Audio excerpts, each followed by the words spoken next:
So since then, I've just been filming this video, and I have put in some work on it. How long has it been? It's been 4 years. Yeah.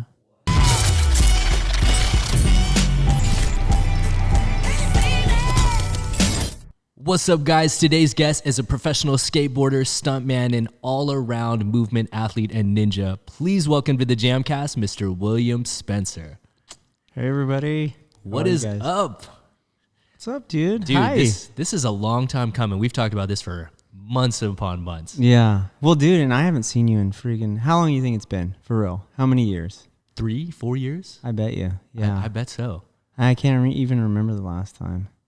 Dude, that's depressing. It's kind of sad. And I think like the random times you've gone to jam, I haven't been there randomly. And then yeah. Well, and I do the late night thing where, you know, when you're trying something kind of weird and you're like, I'd like no one to watch this. Well, bro, if you ever need to get in there, the private sessions, I do know someone that has a key to it. So go on.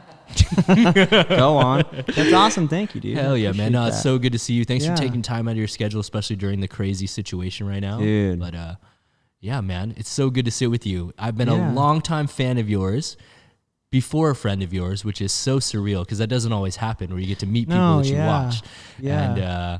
And yeah, man, it's just so amazing to actually be sitting across from you right now. And there's so many things I want to talk to you about and ask you.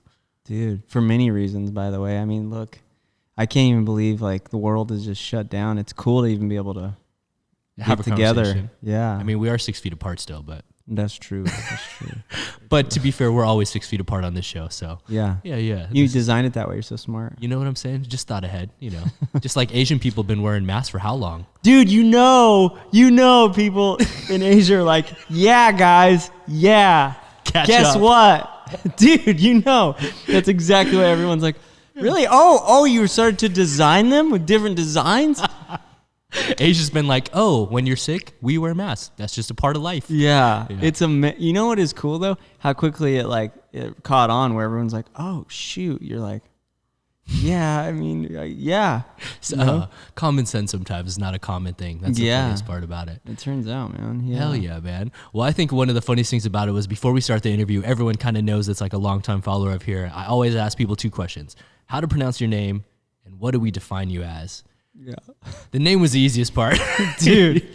Yeah, isn't that funny? One of the easiest names possible. And what I find so funny about it is we were kind of talking about it off camera, like it's a very Caucasian name. It's almost like 2 first names. Dude, it really is. I mean, it's as basic white and you know what's crazy about William is it's one of the only it's one of those names that's just useless where you name people that and then you never call them that. I was going to ask you that. Girl, what is the point? Because you've always gone by Will, right? Well, here's the thing.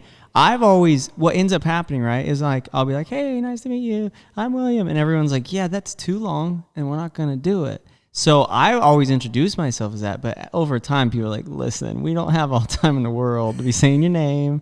We're not going to do it. So I got to ask, has any family member or friend ever called you Bill? Dude, I can't do it. I just feel like you jump, you know what I mean? You jump from like 20 to 40 real quick with that. What about Billy, though? Like Billy the Kid, Billy Spencer? I could see that. I always was into those. Like, I always thought that was steezy, but for me, I was like, I just pictured myself stupider than I, it's just like feeling. Is stupider a word? Yeah, it is now. Yes. Maybe I should have been called that now that I said that. Billy Spencer. I could see that. A little bit. But I think it was just like kind of so old school that I was like, it's all right. I'll stick with it. It's Will. Cool. Yeah. Dude, that's amazing, bro. And then I think, the second part of that, which is funny, is I was like, what do you want me to say? Are you a professional skateboarder? Are you a professional stuntman? Right. Like, and you basically put it on me, like, whatever you want to call it, man. Yeah. But you really are a man of many skills and talents. Yeah. I mean, you know what, Travis? I think it's more of like professional, like truly like having ADD and just like running it, just run the ADD. You're like, now what? Because that boredom of like doing the same thing, I just don't. I'd rather be like, people be like, wow, I can't wait, that's real random, than be like, oh yeah, this week again on another clip, oh, he's really good at that. Where at some point I think it's cool to deliver consistency, but another point entirely is as a little kid, dude, as soon as you're bored, you're like, I'm over it. So exactly. It's like helping people to not hopefully do that, Hell yeah, man. Psyched, so. Well, one of the things that you're probably most well recognized and known for is obviously your contributions to the skate community. And I think, just from an outside perspective, from someone that has absolutely 0% skill on a board, what sets you apart is just like the way that you approach things and the style and the way that you've integrated elements of parkour, multiple boards. Sure. How do you define your skating style, and how did that originate? Dude, you know what is crazy is I think it just originated out of seeing people that came before me, and my older brother and my friends that I sort of just was like, coming up under, that I just saw there was a lot of missing pieces to me, where I kept asking the question like, oh my gosh, that's so cool, they slid the rail. But in my mind, I'm so like, I love Jackie Chan, I love any sort of action movie, that I just saw so many other options, where I think it's cool to have a craft and like keep refining it, right? And become better and better and better. But at some point, to me, the options are too many to not explore those, Agreed. Yeah. Like, I'm just like, I just want to, like, it's almost out of pure, like, I wonder if that it's doable, Like, I wonder if that's even doable, that I would just be by myself and be like, well, no one's here. Maybe I'll just grab the spare skateboard real quick and just see, Because I'm like, I don't, at some point, and I'm sure you like have thought of this as well, but when you're a little kid, that moment where you stop playing with toys and then you're like, all right, but for real, right? For real, let's do.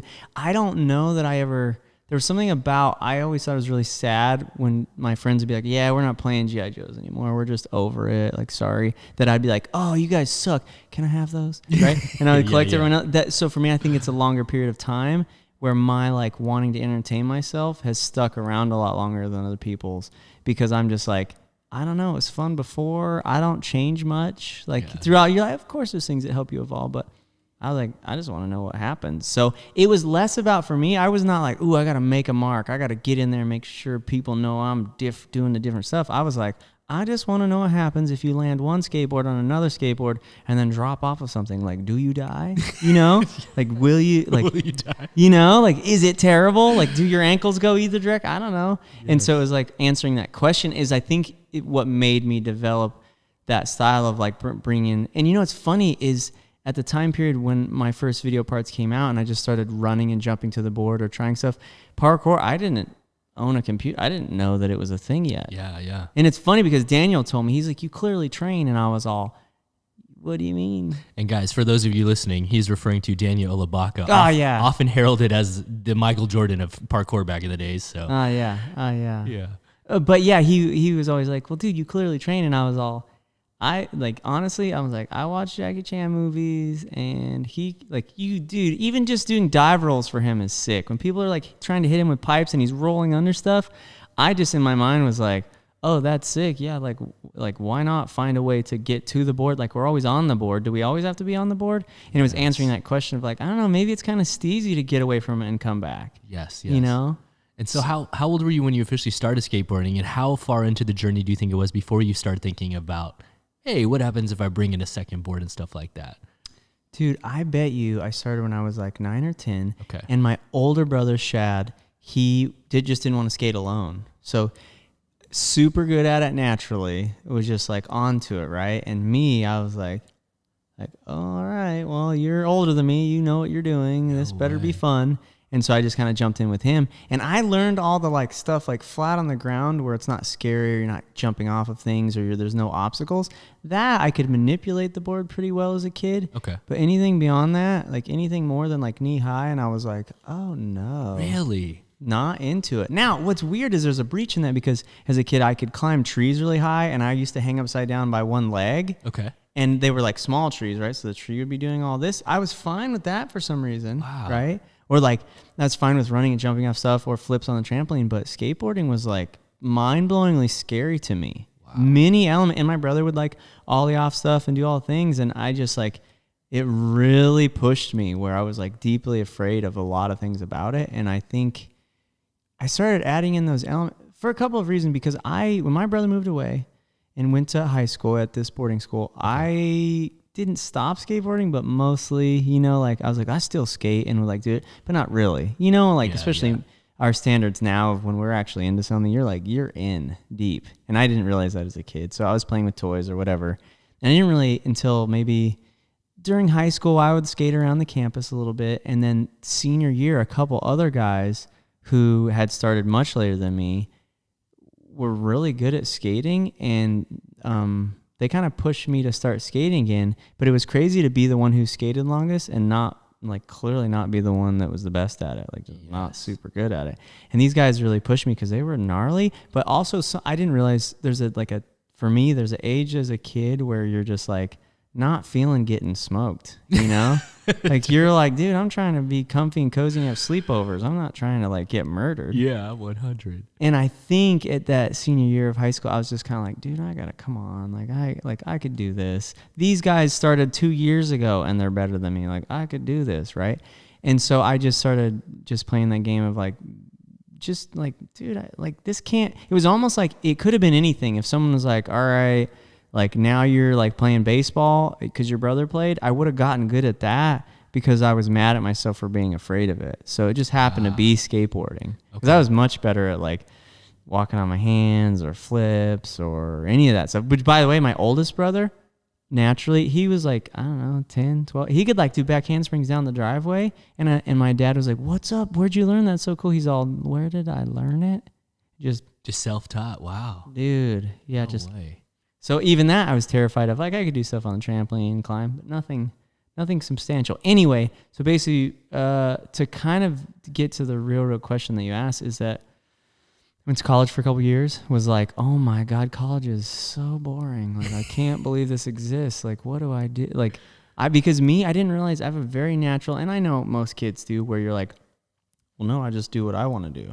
Like, I remember as a kid being like, people would be like, all right, so you got homework tonight. And I remember as a kid with no outside influence being like, no, player, you got 8 hours out of me today.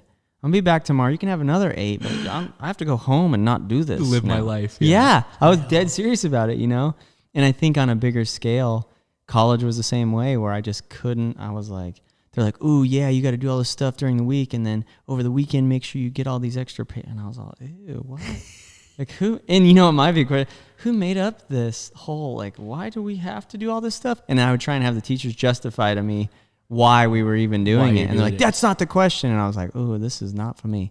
So, dude, out of college. And then I think the real kind of answer to what you were asking is that as I was skating with my brother, I had nothing better to do. Like, wasn't good at school. I was just like, oh, life, like, maybe it's because I watched movies or read books, but life just comes to get you, and then you're on an adventure. Yes. You know, and I was just it was like, I was dead serious, like, waiting for something to happen. Like, all right, life, go. No and just way. Nothing, like, just waiting in the silence, and nothing happened. And I was like, oh my God, I have to do this myself. And so I remember having a moment of being really terrified. It's still skateboarding and, like, just stuff that you think wouldn't scare me. Super just like a cattle guard, you know, like, horses and cows could just jump that, but there's something that feeling, right? And so one day I was like, all right, dude, from now on, if you're going to have a life that anybody wants to hear about or care about, you just have to push yourself as hard as you can every day. Let's just see what happens if you push yourself as hard as you can. Let's just see. And I think within that, I started skateboarding because it was the only thing that I was familiar with, that I knew I could push myself and go in that direction. Mm-hmm. And then the flips and the, like, acrobatics and stuff, I just added it later because I remember seeing my brother. From far away, skateboarding looks a certain way. When we get in close, people that are filming a video part, people that are already very good, very proficient at it, you start to learn that they're on this certain path, actually, that there's a certain number of things they can do because they're familiar with it, but they don't have a wide range of knowledge. They're like, well, I know this many stairs I can do, and I was like, well, wait, what if we go crossways, or what if we jump the other direction? They're just asking. I got you. Yeah, because I was such an outsider that I had the rare bonus of being far enough away from something while familiar that I could ask all these questions. I was like, yeah, but why not do it like that? And they're like, I don't, and they just never thought about it because they were so deeply into it, where I was into martial arts as a kid, you know, like, I was into other stuff that when I came back to it and really gave it a try, I was like, well, I'm just going to try like this. And they're like, okay. Yeah, and then, makes sense, though. But you know what's really cool is my friend Mark Spencer. I mean, which is crazy. He has the same last name. I know. Every time everyone's like, your brother, I'm always like, you know what, freaking yeah. Yes. Let's just leave it. Yes. All white people look the same. It is fine. But he was good humored enough that as my brother was finishing off his video part super deep, and one of his best parts he ever made, that I would be on the side, wait for people to get tired, wait for people to like, you know, like, oh, I don't want to be at the spot. And then I'd be like, hey, I got an idea. What if I put a skateboard at the bottom and then and they would be like, fucking sure, dude, sure. You know? And so it really started out that way, that the good humoredness of my older brother and then of Mark and people around, my friend Stutz, that they were like, you know what, dude, sure. Like, I don't know, maybe try it. And that it just became me experimenting. And so the adding two boards and the parkour elements and the stuff like that became a thing simply because, like, there's a clip of me that I won't call it famous, but a clip a lot of people have seen where I ride up to a car, I jump up, I hood slide like the very top of the car back to my board. Yep. And on that day, my brother's like, yeah, you should do this really hard trick with this loading dock and whatever. And I just was like, dude, this freaking trick, like, I can't do it. It's scary. I don't like it. And so he's like, all right, well, do you want to leave? And meanwhile, I'm dilly-dallying with the car. And at some point, he's like, just give it 5 tries, you know? No And way. so that's that clip. And here's the thing, and that's nothing on him because he's very creative himself, whatever, but in the moment of older brotherness and wanting me to, like, kind of shape what he thought would be best. Yes. He's kind of like, yeah, dude. The tricks he's used to. Yeah. That he was like, but he's still cool enough to be like, fine. 5 tries. Yeah. He's counting like and 4. you know the problem was 15 in, he was like, fuck, I knew it. God damn it. I knew I was going to be here for a while. I knew it. Anyway, so it's really cool to kind of round out that question. So correct me if I'm wrong, though. You started skating at 9, but that epiphany, so to speak, didn't happen until post-college? No way. Yeah, because I had all these, like, I watch cartoons all the time. Very, like, dude, I was into action figures and all of those things, having my own battles, wars, like, you don't really, like, I don't think people give it enough credit. And maybe it's just me as a personal thing, but as a kid, you don't realize you can create whole worlds. Like, if you wanted to, you could do the plot of Reservoir Dogs in your basement real quick. Like, there's so much creativity in there that I think I had that all built up in a different space in my mind. And then it was time to be like, all right, dude, are you going to try your hardest today? I started just drawing on stuff that I was like, that I had just theorized. I was like, yeah, it'd be really cool if a guy ran up and did that, and maybe he could, like, meet his board again or something.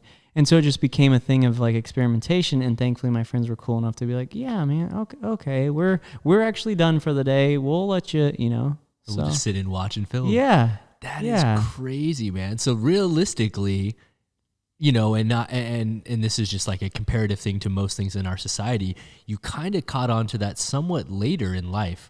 I mean, a lot of kids that make a career out of a sport initially got into it when they're a lot younger, put in tons of times. And it's not to say you weren't writing, but you didn't really push your own style. Yeah, I did. Later. And there's a lot, you know, it's another thing that I always kind of compare it to, and I mean this in the not flattering way, but like Queen, right? Like, dude, the lead singer of Queen, Freddie Mercury, that dude was amazing at opera. Yeah. And you're shocked that he didn't just have a career in that, right? But guess what? That's not freaking interesting, right? That's not interesting sometimes. And it's cool that you have that guy that's great at it.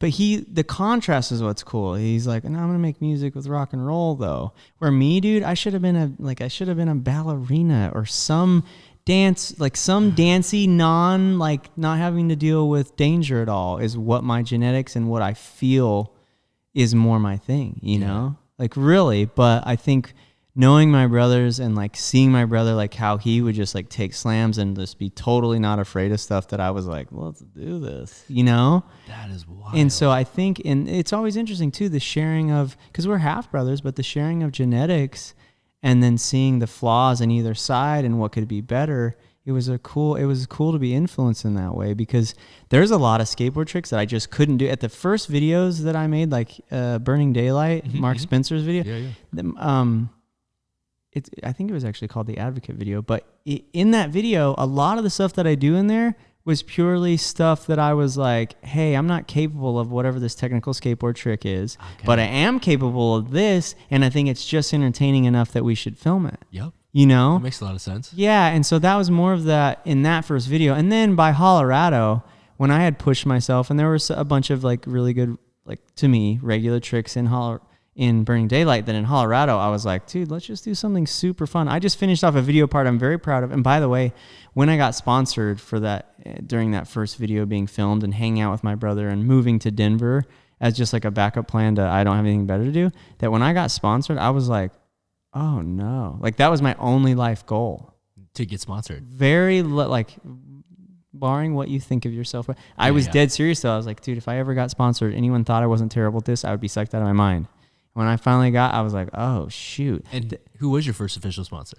Advocate Skateboards was. Yeah. And the Denver shop too, but my brother, my brother was like, I know he's weird, just put him on. And they're like, but my brother like has that deep respect from everyone because he's been doing it for years. Yeah. He's that good of style. And not only that, but he has a lot of leadership tendencies that he does in a very casual and also a very caring way. You know, some leaders like, just do this. He's not like that. He's just like, dude, let me tell you. And like, he's like nurturing. And so people really listen. So when they're like, he was like, put my brother on the shop. Everyone's like, yeah, okay. Damn. Never mind that like, dude, it's a miracle that I got in those videos. Cause if you look, everyone, it's pretty hardcore shop, like very dead serious. And then you're like, oh shoot, where it was very cool of him to like help me along like that, you know? Yeah. That is wild. It's just so surreal to me because like for as long as I've known you, you've always been the fearless one who's always like, let's party, let's go do this mission.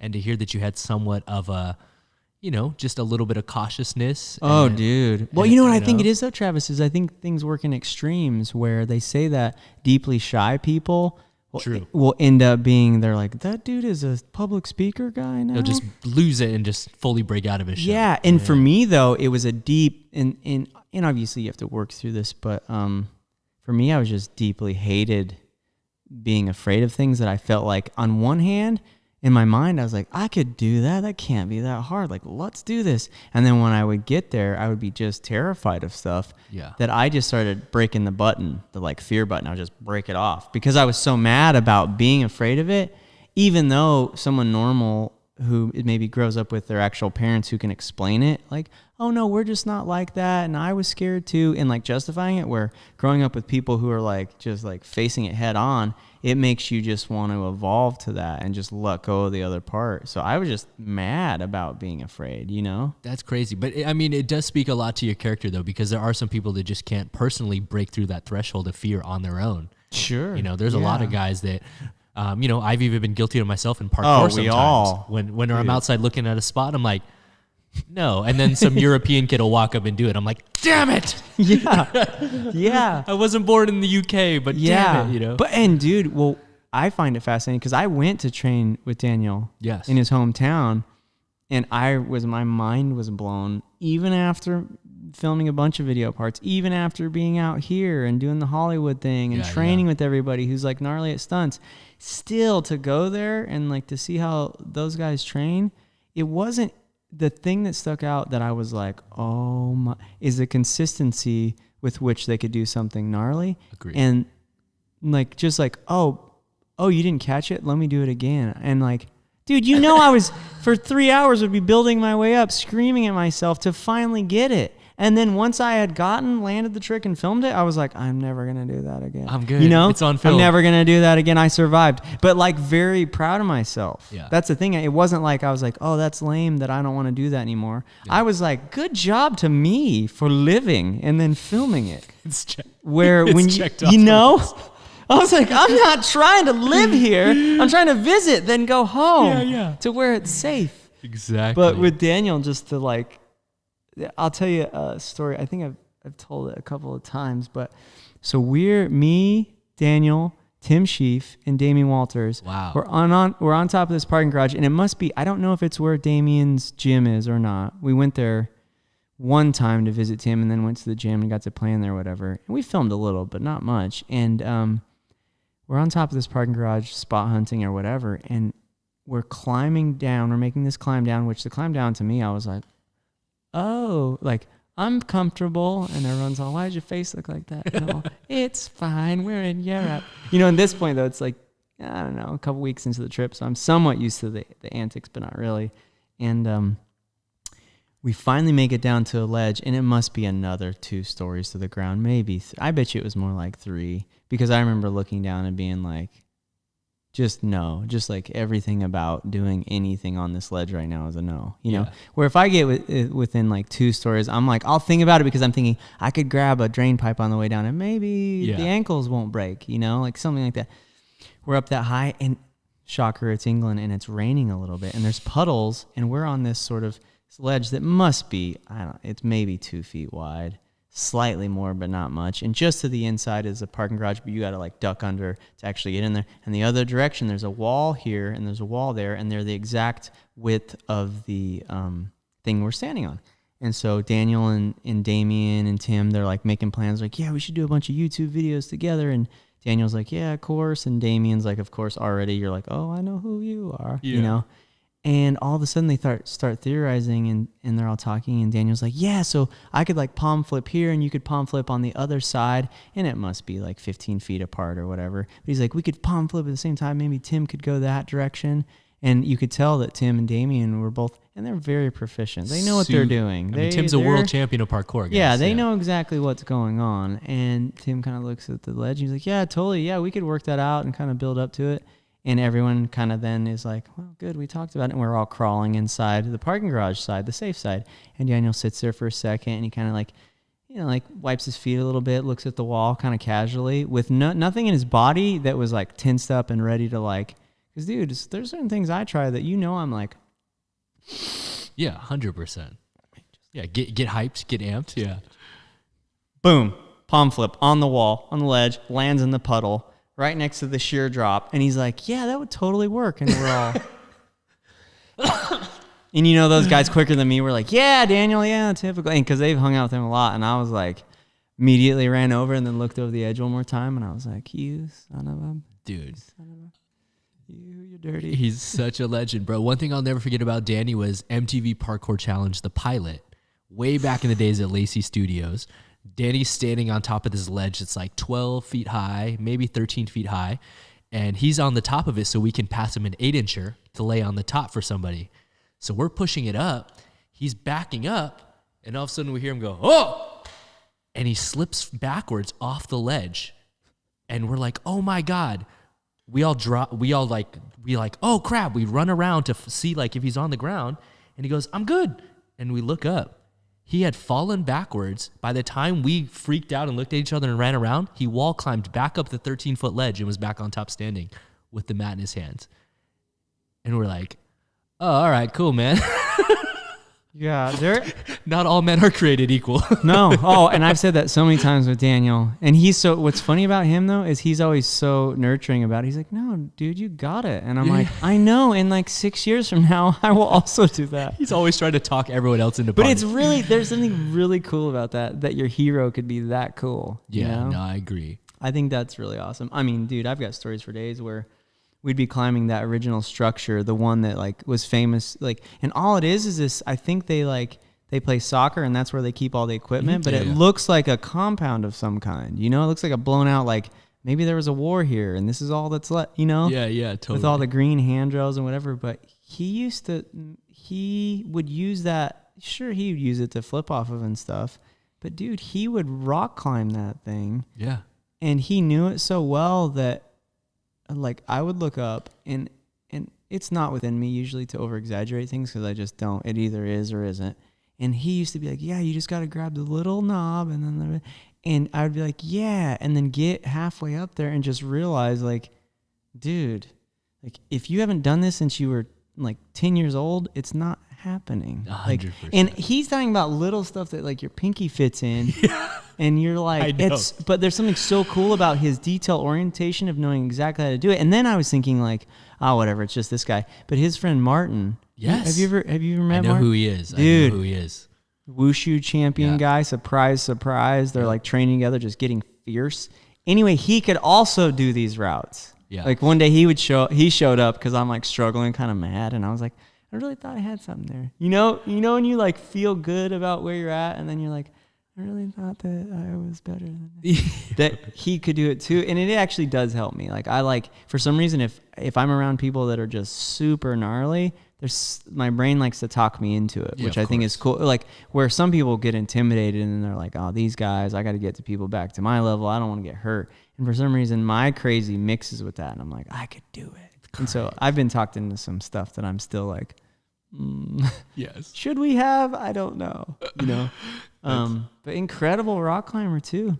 Oh, dude, those incredible. guys. Like those guys will forever be idols of mine in the movement world. It's surreal whenever he like will send me a message on Instagram. I'm like, wow, I still get a little kick out of Danny Labaki sending me a message. Yeah. This is dope, same. Dude. No, dude. And his creativity is a big part of it too. That's the thing is he is that gnarly, but he'll still do stuff that's noticeably well thought out. 100%. You're like, that's just a great use of, I don't care. That's a great use of space. Like you, and you know, it's funny. He always makes me laugh because I'm like, Daniel, if I were you, I could accomplish so much. Exactly. I think of that too. If I had my business sense and brain with Danny's body and skills, oh Lord. Yeah. I don't even know. Yeah, exactly. Such a fantastical thing. Well, and you know, a lot of times I'll show him tricks that I'm trying and, he's always really supportive. He's like, oh man, that looks super hard or that looks scary. And I'm always like in the back of my mind, does it?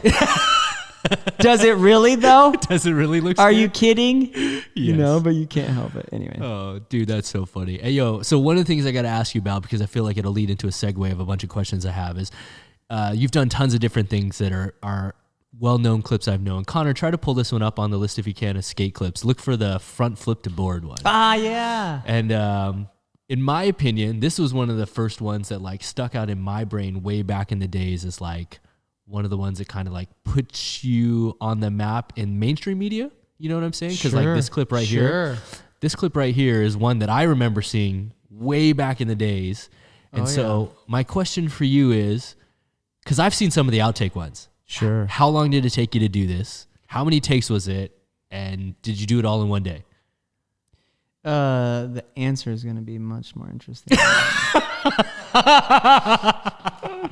So, dude, this clip, here's what's great. I'll give you a backstory to the backstory. Is that my good friend Jared Stutz, incredible skateboarder, just one of those people that you're like, it must be nice to be you. You know, where he'll take like being friends with a niece for me. Yeah, where they'll take 6 months off and they're like, I'm so rusty, and you're like, are you though? Is this rusty? Yes. Are you just saying that?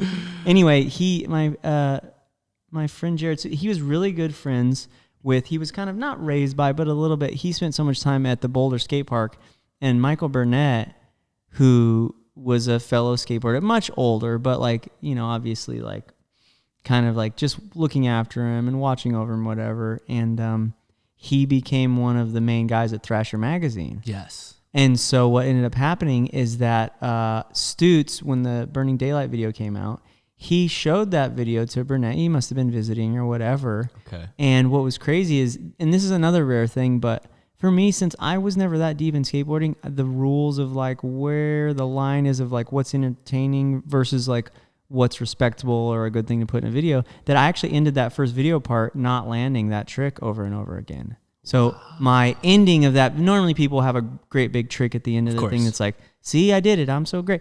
And that was just me slamming. And he saw what I was trying to do, Michael Burnett did, and he was like, dude, tell your friend that if he can land that front flip down the set on the skateboard, that I'll give him a spread and thrasher. I'll give him an interview. Wow. And of course I was like, huh?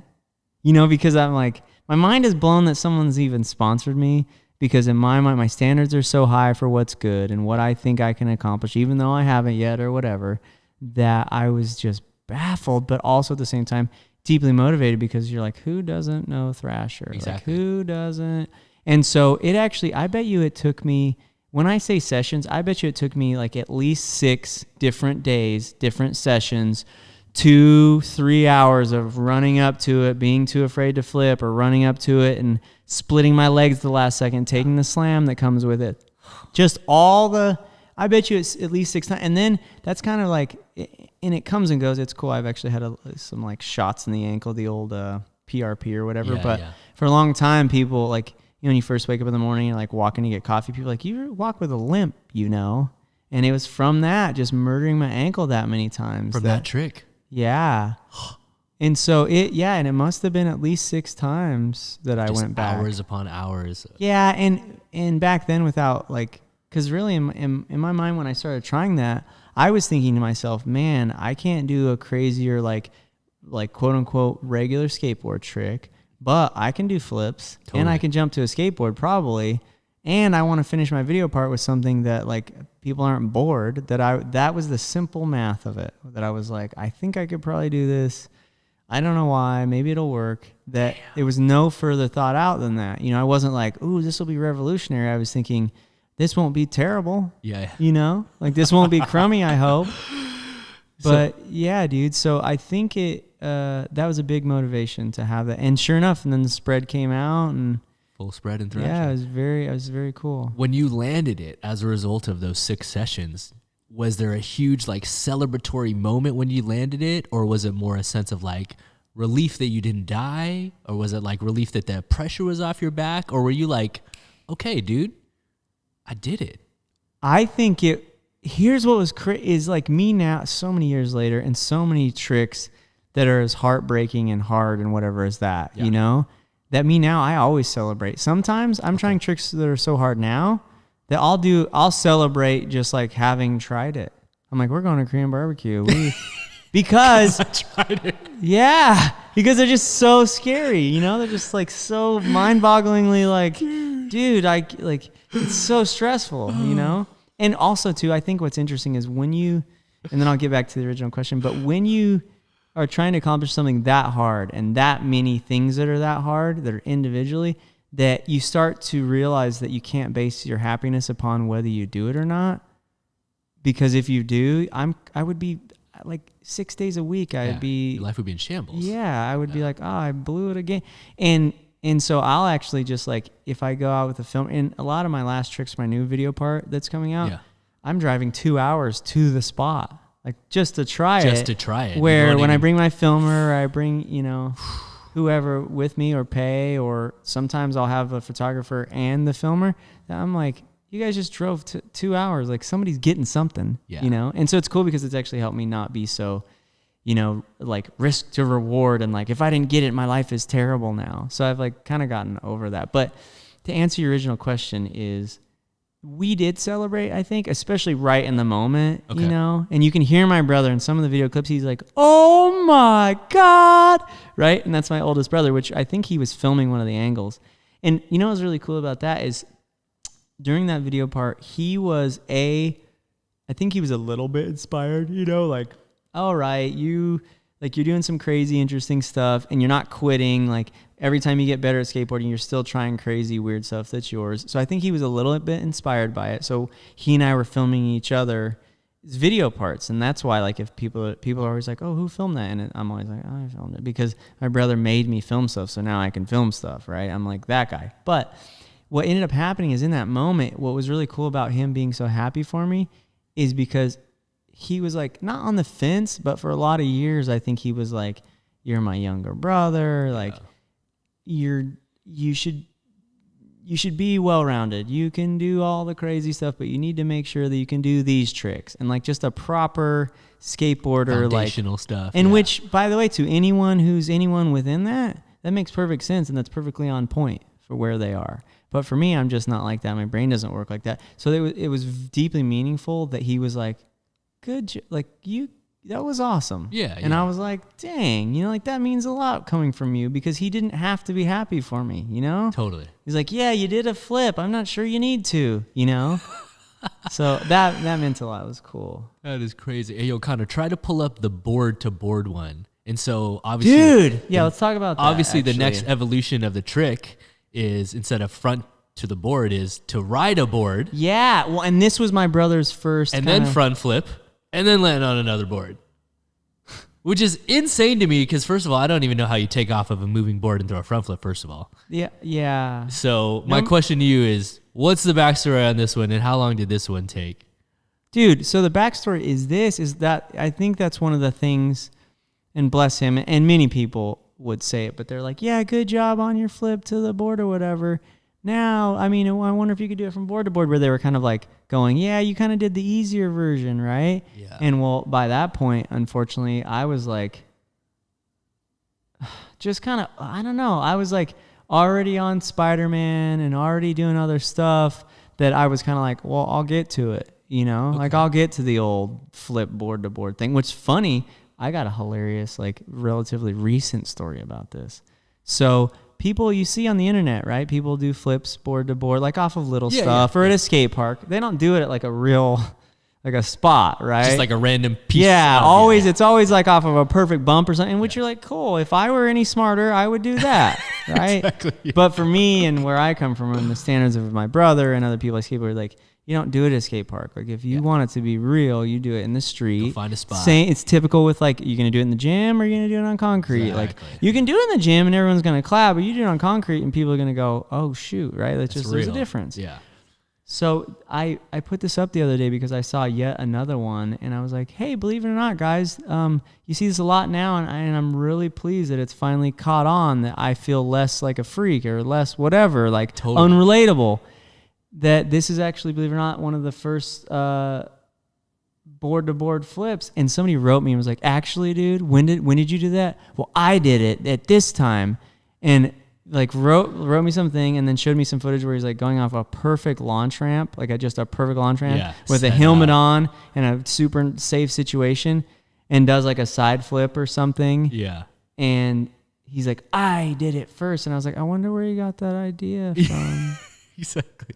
Yeah, where I'm like, and of course, dude, I'm never gonna, because there are many things around the planet, and thankfully, like back in the day, you could never tell, but now sometimes people have the same idea at the same time. Sure, of course. But this is one of those things where I was like, listen, I'll bet, like you're like, it's cool. I'm glad you did that, but guess what? This is what I told him. I was like, hey, I'm gonna even change my post, and I'm gonna say this was one of the first ones ever done, not the first one ever done, one of the first ones. Yeah. But I was like, you know what? I'll definitely do to change my post. Why don't you go to a street spot, right? Not on a ramp or something that helps you, but a real spot, and do it without a helmet or any protection or anything. Yes. And I will replace my clip with your clip, and I'll put your clip up, and I will tell page. everyone that you did it first.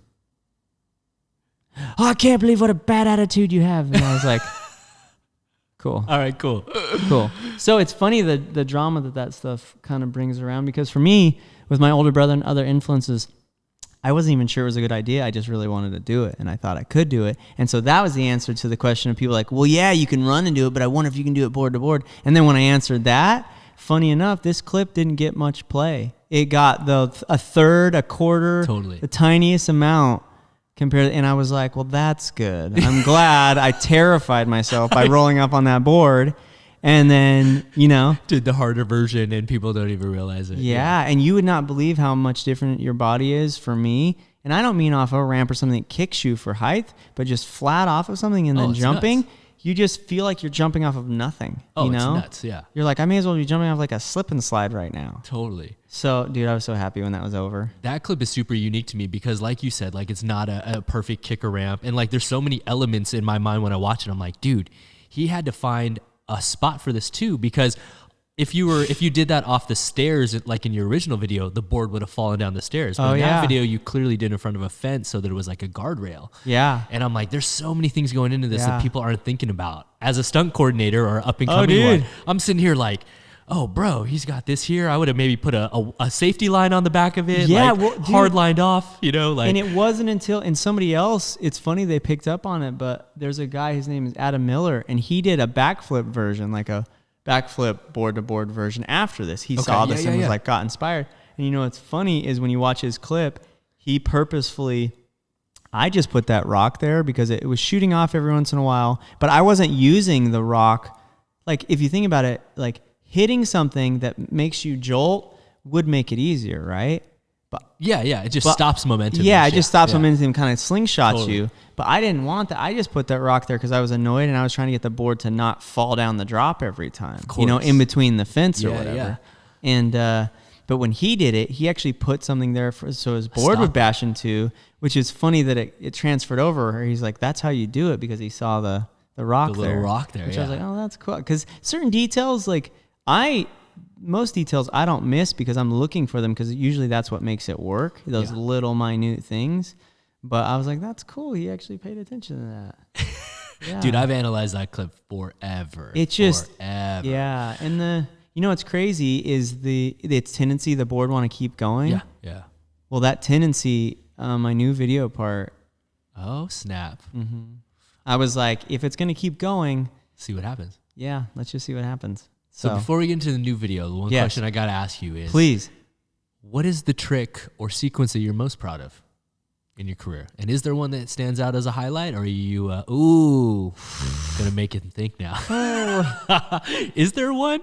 Because I mean, and you can take your time. I'll keep talking about it while you think. But for trickers, you know, everyone's like, oh yeah, first time I did like my triple cork or my quad cork. You know, I just want to know, like, of all the crazy personal challenges you've created for yourself, if there's one that stands out as the one that you're most proud of, or maybe had to overcome the most obstacles and fear, you know, in order to pull off. I'm trying to not bring up the new video part. Oh, and that's cool too. You could just say it's in the new video, and we just won't talk about it till the video comes out. Yeah. Well, here's the thing. Here's the thing. It is. I'll tell you why. Because back in the day, when for instance, do you remember the clip where I ollie up and I ride up a remotely steep bank and then jump off and then backflip back to my board? Of course, dude. Of course.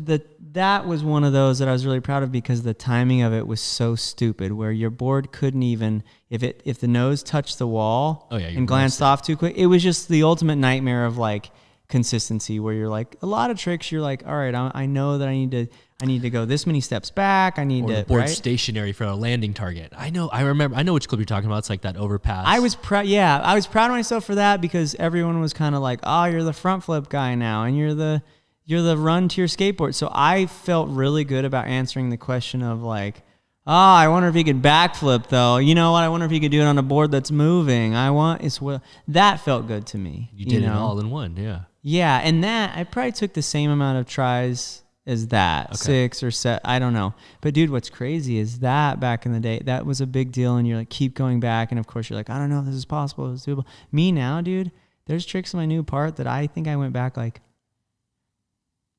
14 times. Maybe. Oh my God. Just like and hours per time. Oh yeah. And not only that, but there's a schoolyard that's over, it must be East LA. It's called Aragon Elementary. Okay. And the fences are stupid tall just to get in. And I made these giant skateboards because the picnic tables, I was using a picnic table and dragging it all the way out to the middle, not where it was in the nice little area, but all the way out down in the flat area where I wanted to use it for. And I used to, dude, that place I went at least 12 times or 13. Holy crap. And every time, those picnic tables are so heavy that I'd need that giant skateboard where I'd haul the giant skateboard over the fence first, all the camera equipment over, everything to do it. Like just, it was crazy. It was cool to feel like that dedication finally paid off. Yes. But I was surprised at myself that I'm like, wow, you're nuts. Like you will do so much to make sure this happens. Yes. And then the gamble of like, is it even worth it? You know? But it's crazy to have upped my scale from then, you know? 100%. And that's what's crazy. I can't even imagine what you're not able to talk about yet in the new video. It must be bananas. Well, so, you know what? I hope the gamble pays off. I hope it is. Yeah. You know? That's really the thing is like... That's the hard part to know. You don't know until people watch it, what their perception of it is. Yeah, you just don't know, yeah. And so I guess along the lines of stuff we can talk about in regards to it, how long have you been currently filming that video for? And what percentage of completion is it at this point? So I've been filming it for 4 years. Basically, after my dad died, I was like, all right, I got to do, like, I can't function in real life, so I should just put myself into something. So since then, I've just been filming this video, and I've put in some work on it. How long has it been? It's been 4 years. Yeah. 4 years. Yeah. And what's crazy, dude, is I have enough footage for probably 2 video parts, but I just wanted to make something that, and I'm sure you've done this too, where each video that comes out, you're like, well, sure, I'm proud of that front flip, or I'm proud of the whatever in that video part, but I'll tell you what it could have been better. And you watch through and you're kind of like cringy. You're like, I don't know if I kept that in there. That's not super great. You know, and I think a lot of people with my skateboarding, because it's so experimental, that when other skateboarders or people that are more like fully hardcore into it are kind of like, well, that wasn't that tech of a trick. Like, sure, he's entertaining. And so on this video part, I wanted to tick all the boxes of like, all right, here's all the missing elements. There's not like, you don't think I can regular skateboard, or you think my feet touch the ground too much, or you think that like 2 boards is too many, or you think whatever, that I do all of those things in the video part. And then I do tricks that you're just like, nope, he started on that skateboard and he somehow did that, and then he landed on the same skate. Like, answering all the questions so that not when you watch it or whoever watches it later, but when I watch it, I go, yep, that's as good as it gets. So if you don't like it, too bad. That's all I wanted. So for 4 years worth of like, dude, let me just make something that I'm down for, that if you don't like, it won't matter.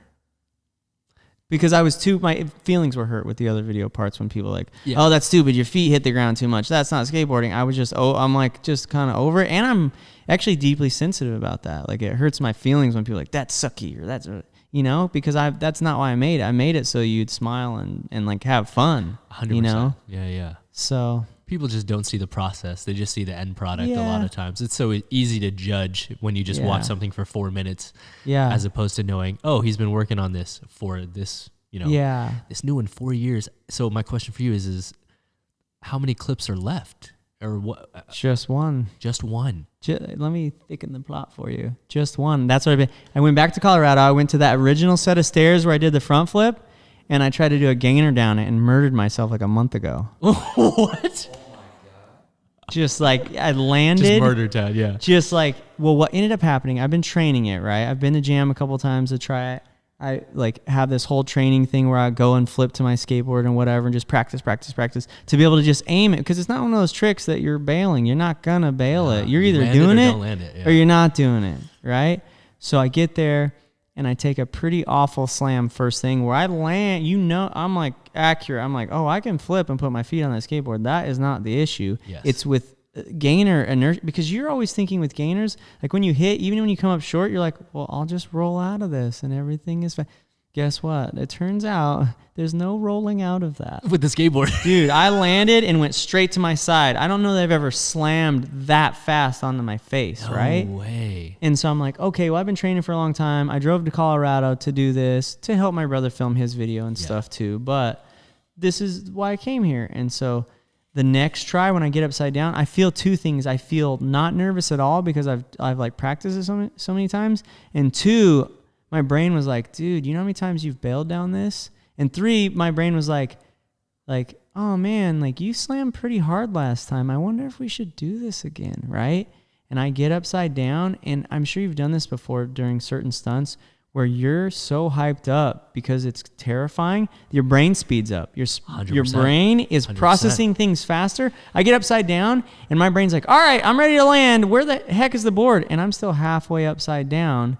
And my brain's like, board's not there. I don't know where I am now. I don't know where I am, because it's thinking so fast because of the adrenaline. And then at the very last second, as I come over the top board and I'm perfectly aimed because I've practiced it so many times, and just move my feet to the left, and all my momentum goes only to my left leg. And just like, it's like if you were to like stand up, jump, and then punch the ground as hard as you can. Yes. It just, that vibration going up my leg was just like, and dude, I had in 2 insoles, and my heel was so bruised I couldn't believe it. No way. I was like, I can't imagine if I would have not, you know what I mean? Anyways, so the story is basically, I have a spot here that I want to try it. It's this really cool water gap. Okay. Or do I go back to Denver? But all I know is I gotta practice a tiny bit smaller scale, and just be like, dude, I want to know now in real life, can you gainer that far and not die? Because I'm certainly not going to do that again. So it's funny, coming off this injury, I'm just kind of waiting to see like how much can it take, you know? Because my problem is I only have 1 trick left, where I'm not going to work my way back in and do other tricks. Totally. It's just this one. Just eye on the prize. Or I'm just waiting for it to not. So it's a funny little. Do you feel more pressure knowing there's only 1 trick left, or are you relieved that you got 1 trick left? You know what? I'm relieved, but I'm also like, with everything that's going on and having a captive audience where people are like sitting around going, show me something good. Yeah. You know, people are watching and sitting around. Normally they would be like, I got to go to work, right? You finally, that I wish I could get it done for that reason of having people captive. And obviously I'm not trying to capitalize like things sucky being, you know, of course, the way that they are. Totally. But But yeah, dude, it's just one of those things I wish were over with, because I've worked so hard on the other tricks, like that I'm just, I really have earned myself a break, because I'm over it, kind of, where I'm like, when you push yourself so hard that you're like, I'm not going to scare myself again this week. I just can't do it. Yeah. Yeah. Yeah. So I am relieved, but I'm also like, I got to finish the race, dude. I got to do it. That is crazy, dog. I cannot wait to see this video. Really, what's sucky is I really hope it's not, sometimes when you make something and you've tried super hard on it, you've given it extra time and extra love, and when it comes out, people are like, good job. And then and it just, certain things just don't hit. That's just the way it goes. That I really hope that I've made a good, that I've guessed properly on this one, I'm sure you have, man. I'm sure you have. I hope so. And so my other question is, in regards to this video, is this your swan song? Is this your last vid? Or is this just going to be your newest vid? I want to talk to you about this. All right. Here's the thing. I don't, this is one thing that's always baffled me, is I am obsessed with change and people's directional change, and obsessed when people make that choice to no longer do what they're doing. Totally. I'm obsessed with it because yesterday you were fine and today you're like, oh, I don't do that anymore. Like, I don't even know. My oldest brother, he's filming a video for Lunch Break Skateboards. Like, it's a company we own, and he's doing a full length video, all GoPro, which is a kind of a cool angle. Okay. And he's at least 40, and dude, when I go home, he's like, let's freaking do, like, we're out filming skateboarding clips. Way, dude. Taking slams. We're like doing the thing. Crazy. Okay. So it's like, I don't know if it's in the family or whatever, but I don't like, yeah, I'll get into more making my own movies and directing stuff and cool little action comedies, but I don't know how to not, I'm all, what would I do? Yeah. True, True story. Like, and I have pushed myself hard enough to really consider, like, oh, I wonder how much your poor body can take. But at the same time, the more rest I get, the more I'm like, I wonder what else I could do. Like, I don't know how to quit, I don't think. It's crazy. Like, I don't even know. I was like, what would I, like, I'm serious. What would I do? Yeah. No, you know? I get it. And for now, we'll all just wait to watch this one. And then I'm sure you'll get inspired on some other craziness. Or everyone will be like, ooh, maybe you should quit. I don't know. I don't know. I don't know.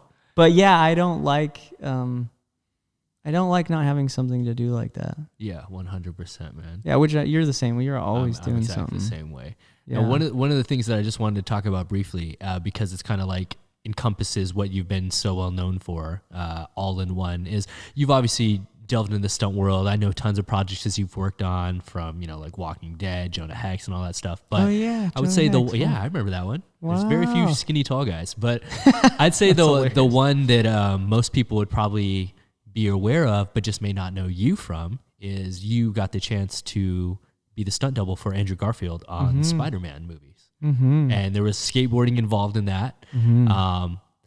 But I just know that from friends of mine that were on the set, a lot of them like to allude to the fact that they feel like Andrew was copying your mannerisms. Dude.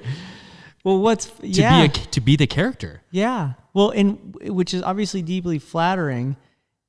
And obviously, I think each person's own kind of like self-deprecating, where you're like, oh, you really want to copy me, huh? Idiot. You can't help it. Where you're like, idiot. Like you could pick anyone. But I think what's funny about it is he's so deeply invested in what he's doing that, I mean, I don't know how much. Do you know the story about how I even got that job? No. Oh, dude, this will tell you everything about that question.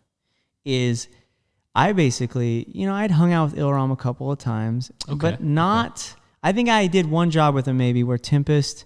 I was like the lead in this short film for Forrest Whitaker directed it, and they wanted someone who could act but could do some skateboarding, but also some free. It was like a weird. I was like, wow, that's weirdly perfect, but whatever. One of those roles written for you. You're like, yeah, that I was that's like, me. Yeah, I was like, oh, that's weird. Well, and they wanted Gabe to do it, and Gabe's like, I don't want to act and do stuff like that, so you do it. So they handed it off to me. There's only one job I did with Ilram, and he was like flipping off a car, whatever. We met, super nice guy. We maybe trained one time, and then went hiking, and that is all Ilram knew of me. But for whatever reason, when he got the call about Spider-Man, they wanted him to double because they were like, dude, your movements, and we've seen all your creature stuff and all your avatar stuff. Like, you're perfect. He recommended me. He recommended David Elson and a couple other people. That it was baffling because I was like, player, you don't know me, you know? Yeah. But, and here's the thing. I thought he was super cool. I just assumed people that he had worked with and like been on big jobs with, he would recommend for the street cred of it. I don't know. But I thought it was, my point is I thought it was amazing of him to be like, no, dude, you deserve a shot, right? Well, I'm in Colorado again. I'm like, of course, when work gets slow or whatever is happening, I'm like, I'm going home. I have to skateboard. I have things to do, right? Call me. I'm in the bottom of some abandoned pool. And Vic Armstrong calls me. And he's like, hey, so listen, we want you to come try out for this Spider-Man movie, and super casual about it. He's like, anyway, so the audition. I'm like, oh my God, is it today? I'll fly there right now. He's like, what? No, shut up. No. Oh, and I'm like, okay, cool. When is it? And he's like, well, I don't know. How about I just call you when the audition is? I was like, yeah, call me. Like, okay, do you have your email and everything too, just in case? Like, yeah, here's my email, whatever. And I'm like excited to hang up, and my brother's like, what's up? And I was like, I don't know, maybe I got an audition, I don't know. Anyway, 2 weeks later, I'm still in Colorado, and they're like, send me an email, allegedly, and they've called me again, and I'm like, oh, are you guys calling me to let me know when the audition is? They're like, no, we're calling you from the audition. Will you be coming in today? And I was all, what? Will I be? Dude, here's what, by the way, this is the only reason I have email on my phone now, is because they emailed me to tell me when the audition was. And of course I was like, just call me like a regular person. Yes. In real life, please. Anyway, so I completely missed the audition. No. And they give me the like, dude, it's fine. You'll get the next one. And I was like, I don't think you get the next one on when it's a Spider-Man. I don't think you do. I think I blew it. Super mad, right? Super mad. And so they pick Elson, they go with Ilram, and they've been rehearsing for 2 months at least, right? And one day I get a call, and I can't remember if it was, I don't think it was from Ilram. I think it was from Andy Armstrong. Okay, yeah. And he's like, hey, we'd like you to come down to the warehouse over here. We just want to talk to you and kind of pick your brain about stuff. Well, come to find out, they had picked Ilram and David and had them start rehearsing because Andy had sold them that, hey, the stunts need to be so spectacular in this, but also real, like a freaking Christopher Nolan movie, like real, like really, it's really happening. Or why do people care about Spider-Man again? Like, why? And so they had picked Andrew last, and so Andrew was quite a bit taller, like almost Ilram's height, but quite a bit taller than David. Yeah. And what ended up happening is that at lunchtime, when they was they were rehearsing, and he was practicing, his flips and jumps and whatever, that he was scouring the internet, and he was like, you guys, I got to tell you that for this character I've been researching, and I really think, he's like, I used to do it as a kid, and I think it'd be really cool if Peter Parker was a skateboarder. He's like, I just relate to that. I think it's a cool character choice, and I know it's kind of late in the game, but I've been kind of researching people I think would be cool to do that. And so he pulls up my video at some point at lunchtime, and he's like this guy, see how he could be, look, this is how Spider-Man would skateboard. No way. And Ilram looks over, and he's all, yeah, I tried to get him to the audition. He blew it. Yeah, it's super cool. Listen, can't show up on time. Anyway. But yeah, and it was just a crazy, weirdly fortuitous thing where Ilram's like, yeah, if you want that guy, I'll call him right now. He'll be here in 30 minutes, whatever, Holy crap. And so, he passed my number to Andy. Andy called me and went down there. But it was crazy that it was like that. And then once Andrew met me, and I was very, obviously, me, I'm like, I don't even know how to be like, not myself. I'm like, this is just what you get. This is what you get. When I met Andrew, I think he just looked me up and down and was kind of like, dude, from the videos and you now and talking to you, that like, I just want it, because at that time I kept cutting my pants, and then I wanted to size them perfectly. So instead of just sewing them like a normal person, I would take in like different colored thread and circle stitch it. I remember. Yeah, dude. And they would like come apart. Like every once in a while I would like land, and they would just become bell bottoms. Anyway, down to that, he made the costumers cut the pants and stitch them up like that. Dang. And just like all the way through, which was, was deeply flattering. But at that time I was like slightly less comfortable with myself than I am now. So of course I was like, shut up. That's a stupid idea. Yeah, right. Don't say it like that, you know? But I do think it was flattering. And I think, you know, I think for him, it's a big deal to find something that's as real as possible. Yes. You know, for that. And he's like, why, if you think about it, it was the smartest thing to do, because you're like, why find some other third party thing when all I've basically encompassed what I need for Peter Parker? This dude is like, I don't hate him. He's not retarded. And like, well, just so that he doesn't have to, and then he doesn't even have to make up those elements. He can just go, yeah, I'll just, hey, say that again. Yeah. Okay. I'm gonna say it like that. Done. You just character study every day. Yeah. There. Yeah. So weird though. So I have a question for you, from someone that has spent 4 years trying to make their current video to being on a Hollywood stunt set like that, where time is of the essence because time is money. Sure. Do you approach things differently mentally because you know that you don't have the luxury of saying, oh, I need to go again. I need to go again. We can come back to this spot down the road.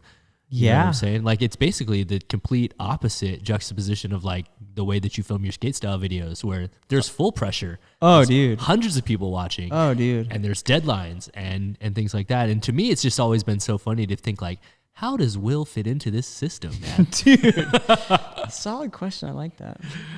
Solid question. You know what? I think it's twofold in that when I met Daniel and I saw his consistency level completely out, like just blew my mind with that.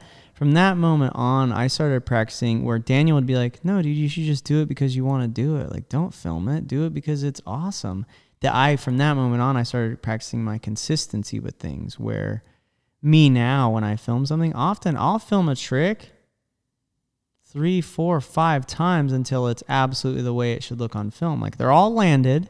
I've done all of them, but they're not exactly the way, like they don't give you that feeling that you're like, oh my gosh, that was awesome. Like, I just wait for that. So me now, I'm used to that consistency, but also I think another thing that I've really got is the midnight practice, where I will just, if you give me like what you, for instance, in the Spider-Man movie, like I would never talk down about anything because of the opportunity and like what it's given me to be able to do those movies. But that movie is exactly 1/10. Like if you see the skateboarding section, it's 1/10 of what I could have made it. Period. Wow. Like just period. Like no questions asked, no cockiness, no extra. No. Of course. I could have made something that was like, but as you know, all the constraints of the time and other people's, in fact, they had to film that section twice. The first time I was listening to Vic Armstrong and he's kind of like, I don't know, just do some of this, that I was like, yeah, whatever you want, because this job is awesome, that Andrew wasn't happy with it. And he's like, no, we need to refilm that. And wow. And so, oh dude, there's a whole, the stories to be told about that. But me now in that realization of going, you still have to stick up for yourself and go, listen, if you've known me to be this, and this is what you're expecting from my videos, that people call me all the time, be like, hey, come to South Africa, do this commercial. Yeah, if you give me 5 days to rehearse, I'll do it. But if you can't pay for that, I can't, like, you're not going to get what you see on film. And why would I lie to you about something you're going to get when you're not going to get it? That's crazy. Yeah. So all I've done in my own evolution is I've upped my own consistency, right? Okay. Of like practicing the smallest elements all the way up to the biggest things that I can do. And everywhere in between, I know exactly what I'm doing, like at all times. And that was on me. I didn't realize that consistency, A, was possible, and B, was like totally useful. Yeah. Like totally. I didn't even grasp it, because I was like, hey, I did it. Like, I'm happy that I didn't die. And it's on camera. What do you guys want from me? You know? On. Yeah. But yeah, to kind of fit into the system now, all I'll do is rehearse things. Like the other day, we were doing this thing for Terrence, and he, it was a very simple, they're like, well, we just need you to ride a BMX bike. And I'm like, but why would you pick me to do that, right? Yeah. But as soon as it must have been 5:30 a.m. and they're like, yeah, we want you to ride down those railroad tracks and then make this jump over this chasm. And it's like bigger than you want if you don't do BMX. It's just bigger than you want. And it was crazy because it like the training of like all the skateboarding and all the stuff I've been terrifying myself with is things don't look as scary anymore. Yeah. Because when you scare yourself all the time, you have a higher, like anything else, right? You just have a higher percentage of like what actually scares you, that it wasn't that big of a deal to me, but I immediately started like they're like, yeah, we're going to shoot in 30 minutes. And every 29 minutes worth, I was like getting the bike ready and like jumping and do all the things. So me now is if you give me time beforehand, I'll practice until it's like stupid where you're like, you don't need to practice anymore. And that's the only way I can like really justify what I can do with what you're going to put on film with however many people standing there looking at me and me being nervous, Okay. That's the only way. Is like, well, like, if you tell me ahead of time, we're cool, Yeah. Like those 2 Bellman fights, dude. Totally. The only way any of that stuff happened with no budget was time, right? Time. Yeah, time. Baby. They gave us time. So I have to ask you this. I'm happy that you're on Instagram because I get to follow along with all these clips that you put out. But thanks, Travis. The question I have is that like, from someone that takes so long to create their current video to putting out clips on Instagram, which is such short form content where people just scroll, look for 5 seconds and scroll. How do you differentiate between what you're going to film for Instagram as opposed to like filming for your videos? And then the second part of that question is like, do you still get the same sense of satisfaction out of the little mini missions you do, like trying to throw things into your shoe that you do getting out of doing like a front flip to the board? Dude, it's what's very interesting, Travis, is it's taken me a long time to kind of rectify my positioning on that, like how I feel about it, because I'm the type of person that every single thing I do, I'm just like doing it like all the way. Like I'm just going to do that all the way. But what I find is the reason why I found it easier to like know which clips to hold back for my video part and which things to just put out there is because on Instagram, my sense of satisfaction about that, there's so many people that are so amazing that no one follows them, and there's so many people that are not amazing and so many people follow them.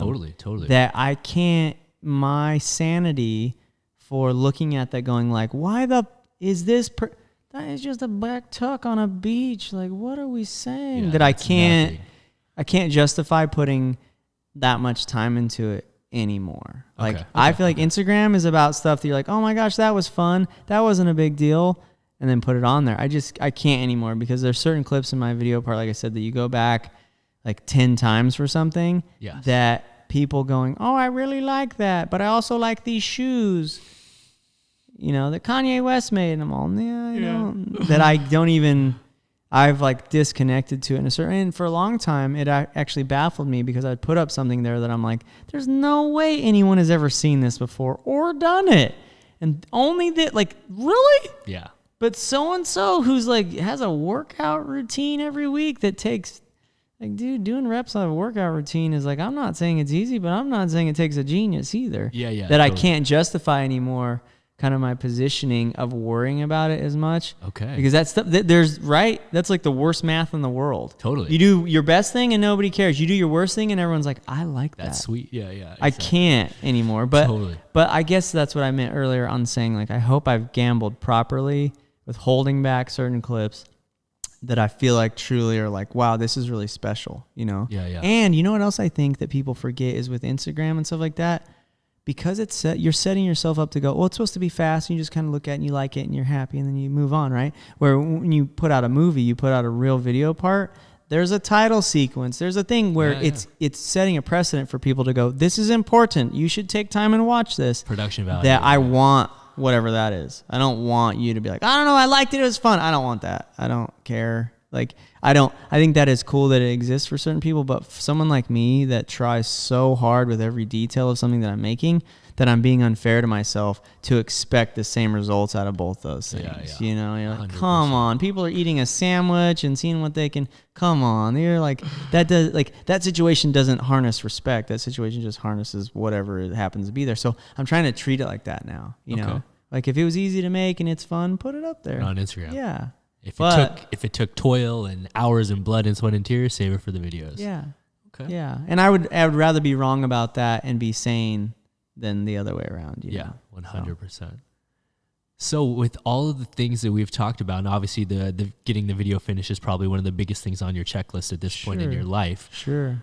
What is on the horizon for William Spencer? And we kind of talked about it earlier where you talked about how you're fascinated by people making the decision to like get into something, putting their effort in, and also walking away. Not saying you're going to walk away from skating, But at this chapter in your life, what do you envision is next for you? Do you still want to delve into the stunt world? Do you want to solely focus on your own individual projects and achievements in skating and creating your own content? Like in an ideal world, what would you focus on?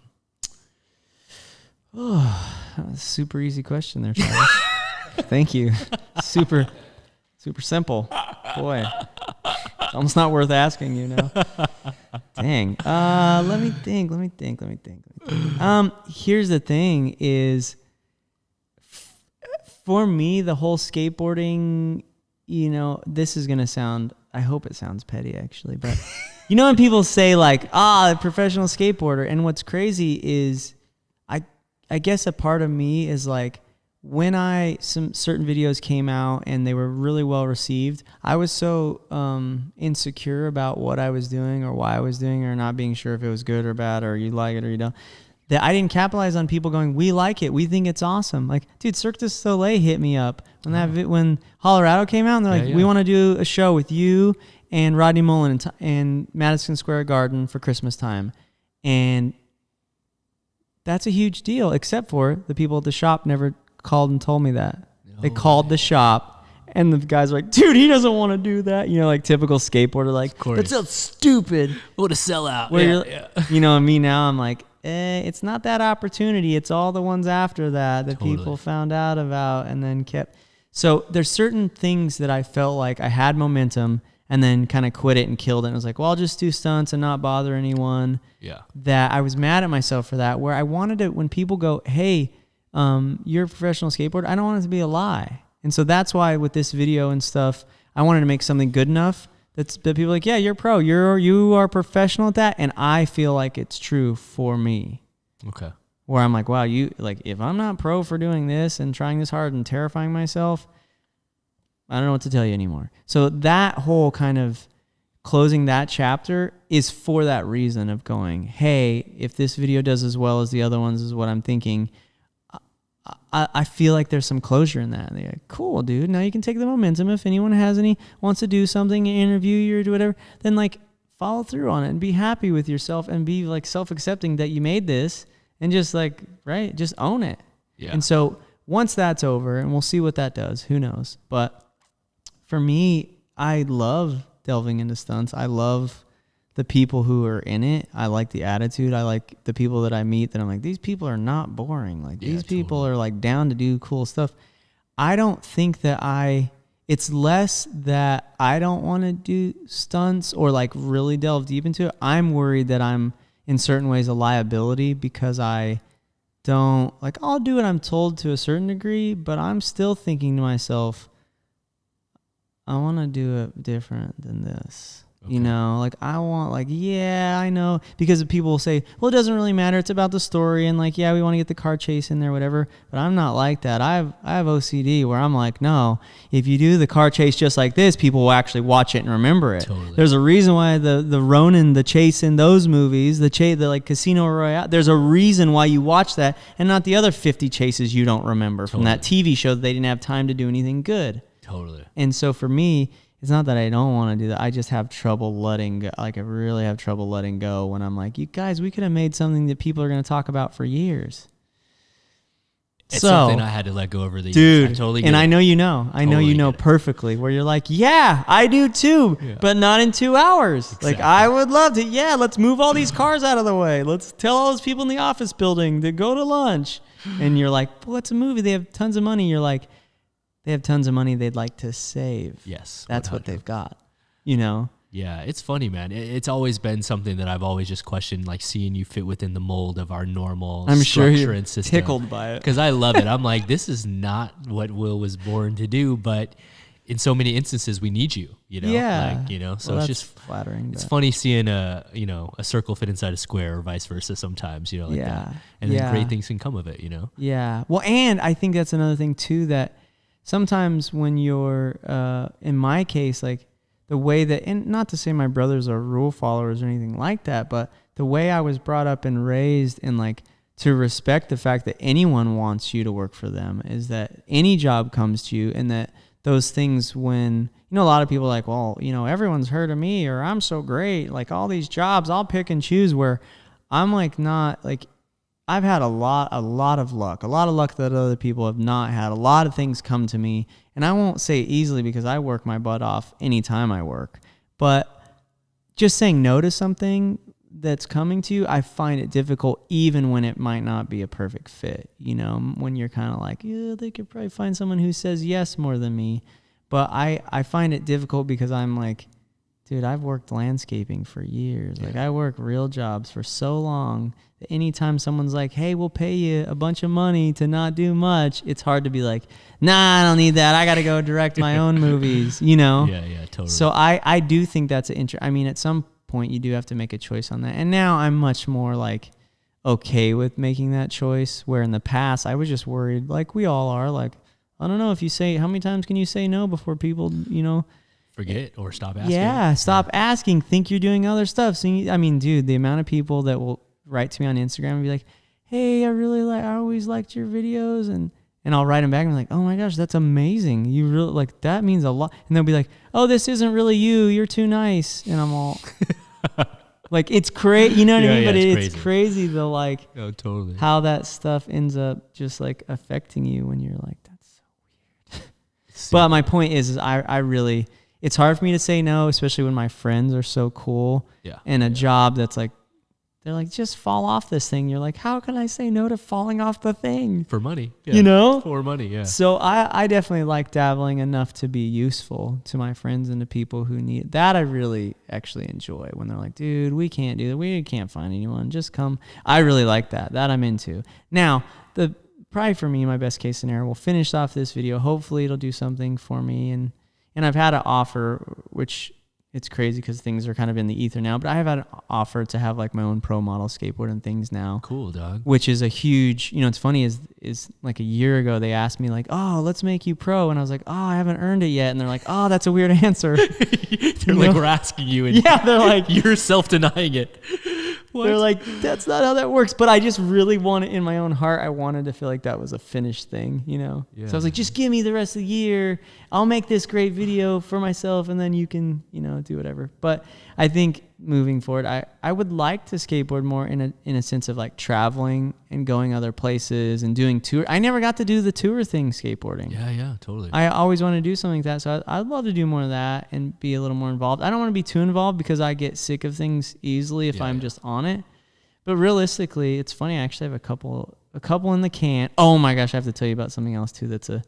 It's relevant because it has Daniel, it has Philly D, it has, oh my gosh, so many people. But I'll tell you this first is that, I think that I have 2 or 3 short films in the can that are on the way that either I've directed or acted in or helped produce or whatever, that I am slowly moving to what I should be like. And I don't mean, you know, what's funny is the amount of self-importance that goes into a statement of I should be making movies. Yeah. But you know, it's mostly about like, oh, I just don't like listening to other people. And I don't like being obnoxious when someone's like, we're going to do like this. And I'm like, oh, I have an idea. And they're like, no. So it's almost to help my friends and other people so that they're not like, you know, even my business partner, D, he's like, dude, you just make it so difficult. And I'm like, I know, I just want it to be great because, you know, I always say this, but like, dude, if you make a great movie, then you don't have to make 3 movies. Totally. If you make that one that everyone's like, we want that, who's that guy? Who did the, boom, you're in. That's why I try so hard on certain things, because I just want to punch the giant the one time. Totally. You know? But for me, getting to the short films and stuff should be more what I'm going towards. And I will. When this video part's over, I'm going to shift straight into that. Okay. And then the stuff I've written, I'll end up, you know, writing and directing with or, you know, at least producing and directing with my friends. And then we'll see where it goes from there. But I have, oh my gosh, it must be at least, it's pre my scar. No way. All this footage is pre my, I have a short film that I wrote and did with Daniel and dude, like I said, Philly D. Who else was in it? I don't know if Tim was in that one, but this footage that's 8 years old, and I did this little like this funny thing where this mafia boss, he loses this golden statue, he like knocks it out the window. No, I'm sorry. He gets drunk. He leaves it on the windowsill. It's like his lucky charm as he's like betting on the soccer game. A cat comes by, knocks it out the window, hits me in the head, and we try and give it back. And so all this mafia crew is trying to get it back and starts chasing us down and trying to kill us for the statue. Anyway, it's one of those like you know when you watch something that you made in the past, you're like, oh my gosh, this is embarrassing, and I really like it. Totally. Like it's so embarrassing that you're like, dog. There's no way people aren't going to be psyched on how bad this is. Totally, yeah. But it's cool. Scott Bass actually digitized the tapes for me. We shot it on DV tapes or whatever. Shout out to Ampisound. What up? Right? Yeah, yes, of course. Yeah. Oh, Scott, he's awesome, dude. But he is slowly transferring me the tapes over. Okay. And I've been downloading them, and I think he has. We already did 3, and I have one on my phone right now that's like an hour. I just forget old DV tapes. It's just end to end. Like there's no cuts, there's no takes, there's no individual clips. Just a whole raw clip. It blew my. It's so embarrassing. It blew my mind that's. But dude, it's so cool. And the coolest part about it is, bless him, Daniel's father died a few years ago, and I made him. I don't know if you knew. He's from Chile. Yeah, I know. And he has super. Have you ever met him? Such a boss, such a cool dude. But he has this super thick accent. Yeah. And I made him be the mafia boss, and he's wearing like this about this color house coat, like, and he just has this whole shtick he does in it. He's the mafia guy. He did a great job in like a very, you're like, dude, that's somebody's dad, and they were just like down for their son's project. It's so cool to have that footage now, especially because my dad is gone. Every footage you ever find of him is gold. Totally. So half of why I'm excited to make that and put that little short film out is for Daniel, because I think he's gonna be psyched. He'll be stoked to see his dad. That much footage of his dad, and that stuff is unseen. Like those tapes were lost for a while. Scott couldn't find them. Totally. Daniel had them and then like moved. So it'll be a really cool like full on blast from the past. That's crazy, dude. I'm excited about it though, except for the editing process, because back then, I'm doing shots where like there's not even a cut. I'm like, just keep going. Yeah, it just goes forever, and you're like, I don't even know where to cut. It's cool. It's all gold though, and it's all on film. Yeah, and it was all filmed there in Daniel's hometown. That's right by Liverpool. Yeah, that's cool. Crazy, man. Yeah. Well, yo, of all the things that you've accomplished, like we barely even talked about 1/100th of the amount of things that you've done, and I know that a lot of pressure is riding upon this video in your own personal life, and so I'm asking this question because I always ask everyone this before we get out of here, but I'm also very interested in it because maybe it may be this long until I see you next. True. So where do you see William Spencer in 5 years from now, and where do you see him 10 years from now? And it doesn't have to be a professional answer. Ooh, I like it. And I think more so, whatever answer you comes to your mind first is probably the most telling about where you probably are focusing and are thinking about in that time period. Mm-hmm. Have you had some great answers to this question? I've had some great answers, and I've also had surprising ones. No way. Like one of the ones that I won't lie about that was most surprising to me was I've had several female guests on here before, and I asked them, and a lot of them were like, in 5 years, 10 years, I'd like to have a family and have kids and stuff like this. I had one of my good friends, Amy Johnston, in the chair, who's like, badass stunt woman, actress, blah, blah, blah, businesswoman, entrepreneur. Sure. She's doing a live audio book right now from a book she wrote a year ago. And I asked her, and she didn't even make mention about family. And to me, it was just very telling that, like, that's where her brain's at. Sure. Her brain is just focused upon this shot at her career, this one chance that she has. Sure. And it's not a wrong or right answer, but to me, it's just very telling to see where people's minds and priorities are at this point in their life, especially as you and I are starting to get older. Like, it's a real... Yeah, isn't that crazy though? It's an intense question. People say life is short, and you're like, yes, like such an eye roll, and then the older you get, you're all, oh, shh. Like, dude, like think about it, dude. Like 60 is just 30 twice. Just dude, like how what? The funniest thing I heard, I was watching this stand-up special. Oh, I wish I knew the comic's name so I could shout him out. Dion Cole. There, I wanted to shout him out. Yes. But he said something like this, like, any of y'all here in your 50s, clap. And they all like, yeah. He's like, you got 25 summers left. I was like, oh, damn. And the crowd went silent. He's like, that hurts, don't it? Yeah.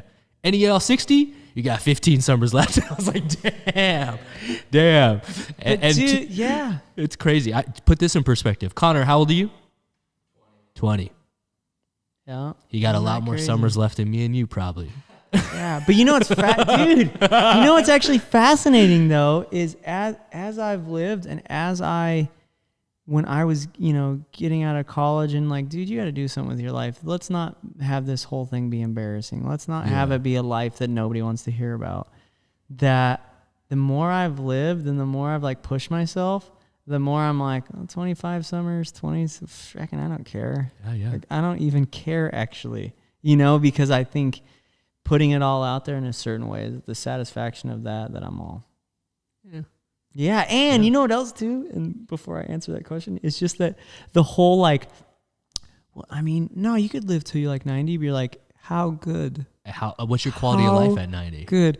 How nice is that wheelchair? Does it squeak? I was gonna say. Like, dude, Dude. Like that sometimes you're like both going, I've been very candid a couple times on here where I personally have, ever since I was a kid, for some reason thought that I may not live as long as most people do traditionally, and I've been at peace with that. Yeah.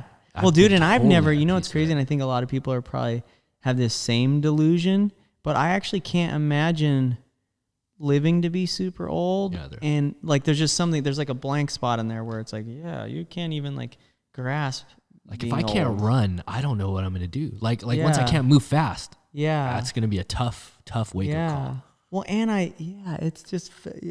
time is crazy. And what always gets me is that so many things on this planet are circumstantial, where there's a planet somewhere where gravity's slightly less, right? So the wrinkles, like, they just don't happen as much because there's not as much pushing down on you.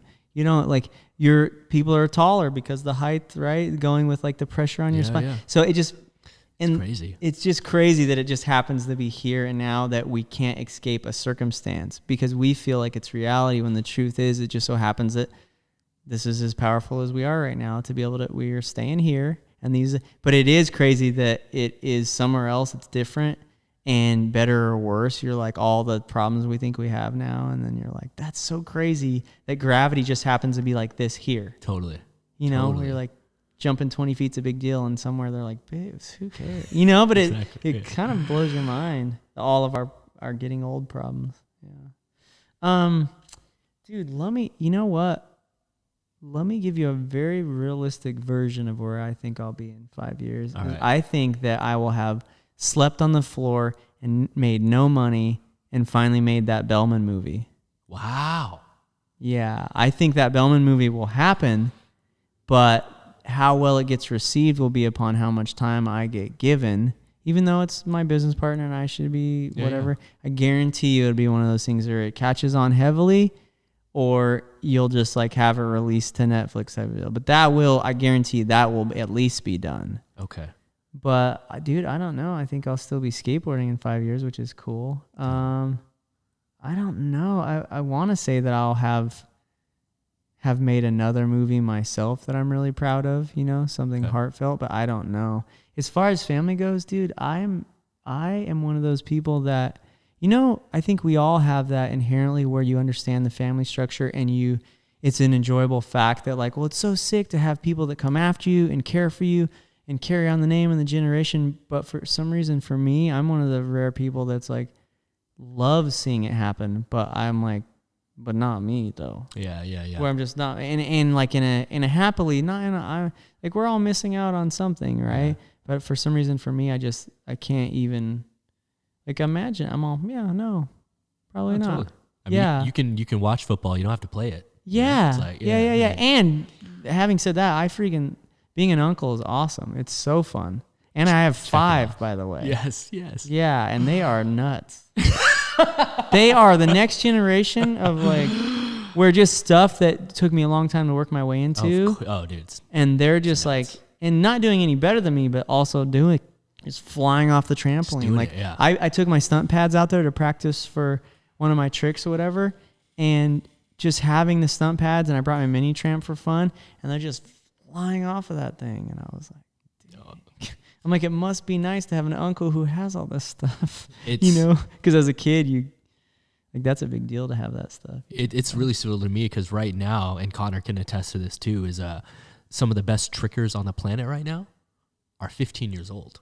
Yeah. It's changed completely. Like You know, it like generationally it's changed where guys get so much better at younger ages. I mean, there's even those, you know, those kids right now, Sky, the skateboarder girl. Sure. She's not even a teenager yet. She has amassed a huge following and is a pro and trying to train for the Olympics. It's well, and you know what's fascinating, and I'm sure, in fact, I don't know how I got through this without referencing this, but in Dragon Ball Z, have you watched it at all ever? Not fully. Not like a lot of my friends. Dude, whoever the guy that wrote that, deep down under all the cool like fireballs and everyone turning super, underneath that layer, that basic layer, he talks about something that is so inherent within humans that it's crazy, that Goku takes all this time to train, work his butt off, die a couple times, freaking somehow go to like other planets to train, become better and better. And then when his son is born, his son is automatically as good as he's left off, right? Yeah. It's just an inherent thing with,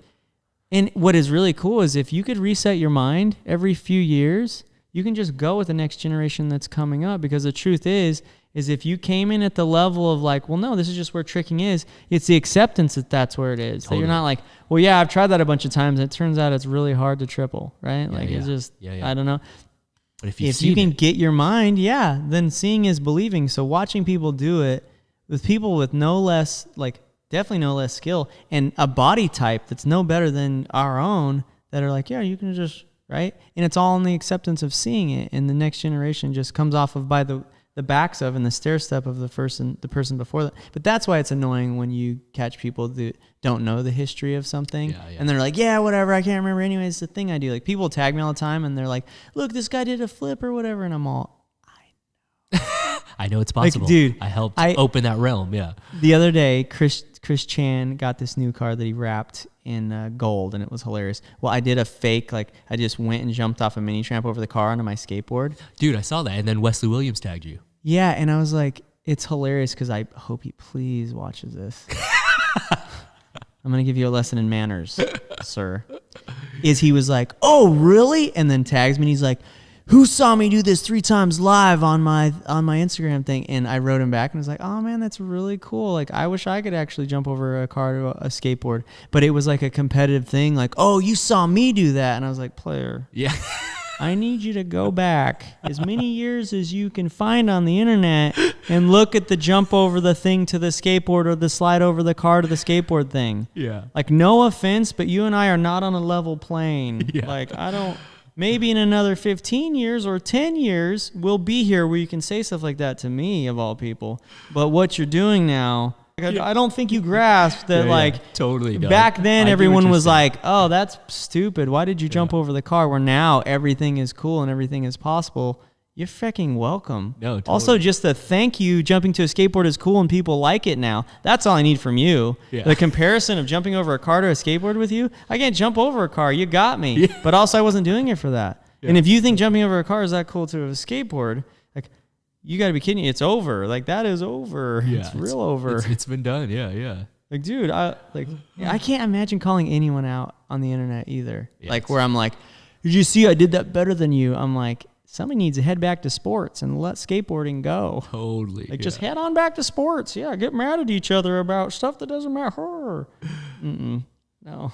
That's so funny. That is some, no.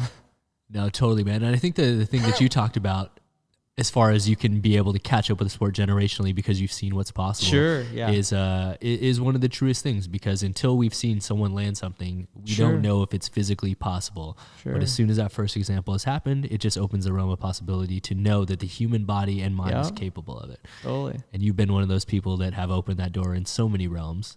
And more than anything, I cannot wait to see how many more doors you open when this video finally comes out after 4 years. Oh, Travis, thank you. I hope. Yeah, I hope so. Yeah. No, I appreciate, because for me now, before I was kind of like put out a video and be like, I hope no one hates it, and like kind of run and hide. Where me now, it's I'm excited to talk about it, you know, because I think there's so many stories that go into something that much work, that even if you don't like that video or it's not your flavor or whatever, the talking points of how that thing went on and what happened to get there, and either what's missing or what can be improved, like, I'm interested in all those things, because I've like really honed in on like, dude, I'm gonna do what I'm good at, and hopefully you like it, and that's it, you know. So I feel good about talking about it now. Hell yeah.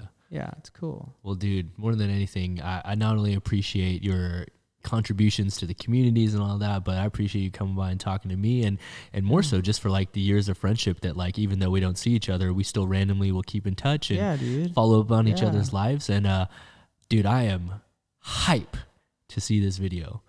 I am hype, dog. You know what we'll do to mess with everybody? I'll just give you a preview right now on the phone that no one can see. It's just your reaction. And I'm just like your reactions. Yes. Oh yeah. Fake cardiac arrest.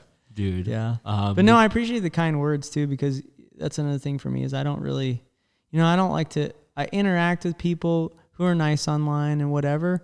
But other than that, you'd be surprised how many people are like too busy or think you're too busy to interact or have those things said that you like hope people think or whatever. So it's cool every once in a while to like the confirmation of that feels good, where I'm like, I'm out of the loop with that because I'm like heckling myself in a corner somewhere trying to, work it out. So hell yeah, appreciate man. it, dude. Yeah, I really hell do. no, dog. Well, yo, with that being said, before we get out of here, can you look into that camera and let people know where they can stay up to date and follow you? And most importantly, if that video is going to come out on one of your platforms, be sure to let them know where to look. Right, a little mini commercial. Okay, so you guys can follow me at iWilliamSpencer on Instagram, and I do have a YouTube that is slowly getting momentum. I'm actually going to, hopefully you guys, once it gets momentum, I'll put that video up there, and I'll actually start with all the tricks in the new video, and I'll break them down for you. So I'll show you the clip and then whatever. Anyway, so I will give that to Travis so you guys can have the YouTube to follow as well. And that's basically, I'm not really a Twitter guy or anything like that. So those two places you can find me. But thanks, guys. Hell yeah. Well, guys, as always, please be sure to hit that like button, comment, subscribe for brand new episodes each and every week. Join us every Monday for brand new jam breakdowns, every Friday for brand new jamcast, interviewing influential members of the movement community like Mr. William Spencer himself.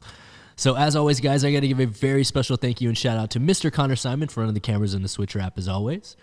I got to give a very special shout out to our guest this week, the legend himself, Mr. William Spencer.